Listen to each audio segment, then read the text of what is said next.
రాష్ట్రంలో కూటమి ప్రభుత్వం కొలువు తీరి 15 నెలలు కావస్తుంది. ఎప్పటికే ప్రజల్లో ఒక అనిశ్చితి నెలకొనే పరిణామం. రైతులకు ఎరువులు దొరక్క ఇంటిల్లి పాది కూడాను ఎరువులు కొనుగోలు కోసం ప్రయాసాలు పడే పరిణామం.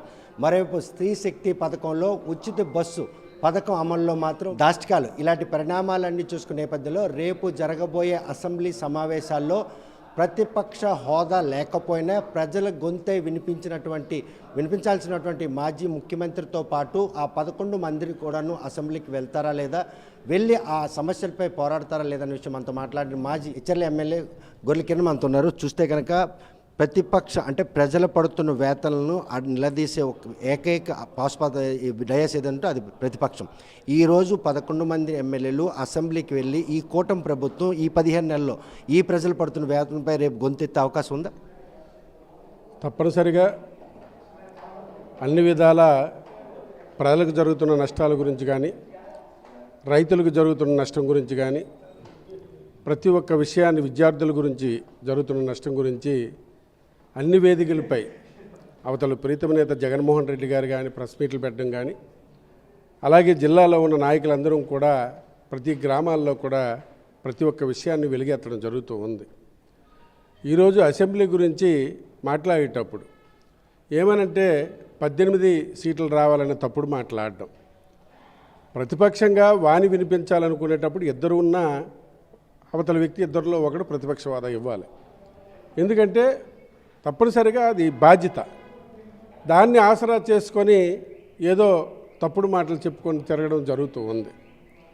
ఈరోజు ప్రజలకు జరుగుతున్న నష్టం గురించి ప్రతి ఒక్క దగ్గర మేము వాణి వినిపిస్తూ ఉంటే, మొన్ననే రైతుల ఎరువుల గురించి, యూరియా గురించి మేము వెలుగెత్తినప్పుడు మాట్లాడేటప్పుడు ప్రతి నియోజకవర్గంలో, రాష్ట్రంలో, జిల్లాలో కూడా వెంటనే చంద్రబాబు మెట్టి దిగి పరిగెట్టి వచ్చి రైతులందరూ కూడా అక్కడక్కడ ఎరువులు ఇవ్వడం జరుగుతూ ఉంది. ఇచ్చినా సంతృప్తికరంగా లేని పరిస్థితులు ఈరోజు ఎక్కడ కూడా లేవు. చెప్తున్నాడు ఇగో పంపిస్తున్నామని, అది కూడా లేకుండా ఈరోజు అదేవిధంగా రైతులకు యూరియా కానీ అందించే సక్రమంగా అందేటప్పుడు అక్కడున్న అగ్రికల్చరల్ అసిస్టెంట్లు ఎందుకు కలెక్టర్ ఆఫీస్కి రాత్రి మీద 350-400 మంది కలెక్టర్ దగ్గరికి వెళ్ళి ధర్నా చేయవలసిన పరిస్థితి ఎందుకు వచ్చింది? వాళ్ళకి ఎందుకు భయం పట్టుకుంది అంటే, నువ్వు ఇచ్చింది లేదు, అది వెళ్ళి అధికారులు వెళ్ళి రైతులు ఇబ్బందులు పెడుతుంటే ఆ ఇబ్బందులు భరించలేక వాళ్ళు వెళ్ళి కలెక్టర్ ఆఫీస్ దగ్గర రాత్రి 10-11 దాకా ధర్నా చేయడం జరిగింది. అదే ఎరువులు వస్తున్నాయి అనేటప్పుడు రైతులు లైన్లో ఎందుకు నిల్చోవాలి? రోజుకి ఎవడు కట్టాడు పట్టుకొని వెళ్ళిపోతే అక్కడ లైన్ అక్కర్లేదు. 10 మందో 5 మందో వస్తూ ఉంటారు, పట్టుకుని వెళ్ళిపోతూ ఉంటారు. దానికి వేల మంది మధ్యన 100 మంది లైన్లు కట్టవలసిన పరిస్థితి కూడా లేదు. ఆ రోజు ఈ సమస్యలపై అల్లు పెరిగిన పోరాటం ప్రజాక్షేత్రంలో చేస్తున్నారు. ఇదే అసెంబ్లీలో కనుక ఆ పోరాట పటిమనే కనుక చడితే ప్రజలందరూ చూసి మా సమస్యలపై మాకు అండగా తప్పనిసరిగా ప్రతి ఒక్క విషయంలో జగన్మోహన్ రెడ్డి గారు తన వాణి వినిపిస్తూ ఉన్నారు. ప్రజలకు జరుగుతున్న నష్టం గురించి చెప్తూ ఉన్నారు. అలాగే ఎమ్మెల్యేలు కూడా చెప్తూ ఉన్నారు. మేము కూడా నియోజకవర్గ నాయకులుగా, ఎక్స్ఎమ్మెల్యేలుగా మేము కూడా వాణి వినిపిస్తూ ఉన్నాం. రేపు అసెంబ్లీ గురించి పెట్టడానికే ఈరోజు జగన్మోహన్ రెడ్డి గారు నిన్న బెంగళూరు నుంచి వచ్చి ఈరోజు మీటింగ్ కూడా పెట్టడం జరుగుతూ ఉంది. దానిపైన ప్రజల తాలూకా సమస్యల గురించి ప్రతిక్షణం ఏది వేదిక దొరికితే దానిపై విమర్శించి దానికి ప్రజలకు దక్కే విధంగా చేయడమే వైఎస్ఆర్ కాంగ్రెస్ పార్టీ జగన్మోహన్ రెడ్డి గారి నాయకత్వం తాలూకా ముఖ్య ఉద్దేశ్యం. శాసనమండలిలో ఎమ్మెల్సీలు అందరూ కూడా తమ బాణీని వినిపించేందుకు సమగ్రమైనటువంటి డిజిట్ ఉంది కాబట్టి అక్కడ నిలదీస్తున్నారు. అసెంబ్లీలో మాత్రం డిజిగ్నేషన్ లేదు.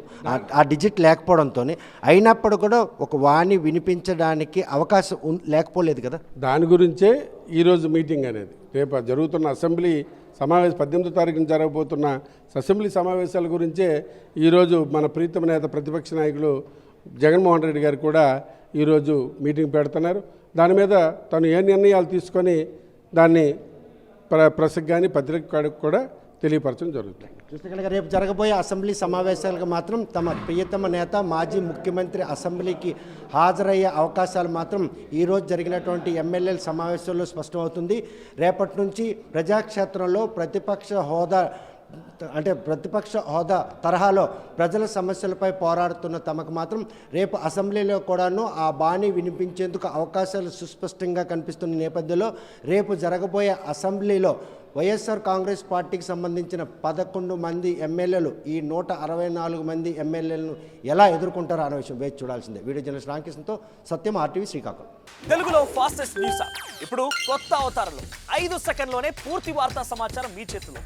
సోషల్ మీడియా ట్రెండ్స్ మీ కళ్ళ ముందుకే live TV and voice search ఆప్షన్స్తో ఇప్పుడే డౌన్లోడ్ చేయండి. యాప్ లింక్ డిస్క్రిప్షన్లో ఉంది.